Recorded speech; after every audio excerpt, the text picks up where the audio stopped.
Hi mga mare! Matagal na 'tong video na 'to, naka-stuck lang sa gallery ko. Kailangan ko na kasing mag-delete kasi nagfo-full storage na yung cellphone ko. Bago ko nga i-delete, pakikinabangan ko muna. Sayang naman yung effort ko, nag-video nung time na 'to. Papunta nga pala ako ng Olongapo kasi inutusan ako ng boss ko.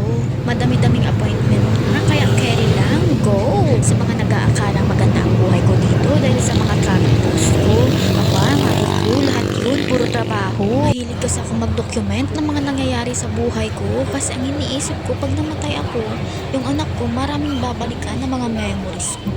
Nakarating na nga pala ako dito sa bus stop. Pagkababa ko nga ng bus ay sumakay ako ng jeep. Tapos nung bumaba ako ng jeep, sumakay ako ng trike at nagbatid na ako doon papunta sa aking destinasyon. First time ko nga lang po makapunta sa lugar na to, kaya Google Map is always the answer. Ganito talaga ako, Mari. Pag first time kong nakakapunta sa isang lugar, laging umaasa kay Google Map. Pagkatapos ko nga doon ay sumakay na ako ng trike. Pabalik na ako nito, nagpahatid ako sa bus station. Dito nga pala kami dumaan sa may SM Central. Kung may Dora the Explorer, may Peng the Explorer din. Kaya ngayon, lagi akong nagpo-post at lagi akong gumagawa ng content kasi nag-resign ako sa aking trabaho. This past month kasi maraming nangyari sa buhay ko na hindi inaasahan. Umabot ako sa point na bigla-biglang umiiyak tapos ang tagal kong tumahan. Kaya nakapag-decide ako na unahin ko muna ang sarili ko bago pa ako masiraan ng ulo. Kaya sana mga mari ko, support nyo ako sa journey kong to. Mag 6:30 na nga ng gabi nung nakasakay ako ng bus. Pauwi na nga ako nung time na to. Sobrang traffic din dun sa may sigsag, sa may Kalaklan, kaya anong oras na rin ako nakarating ng bahay. Kaya hanggang dito na lang muna ang chika mga mari. See you on my next mini vlog.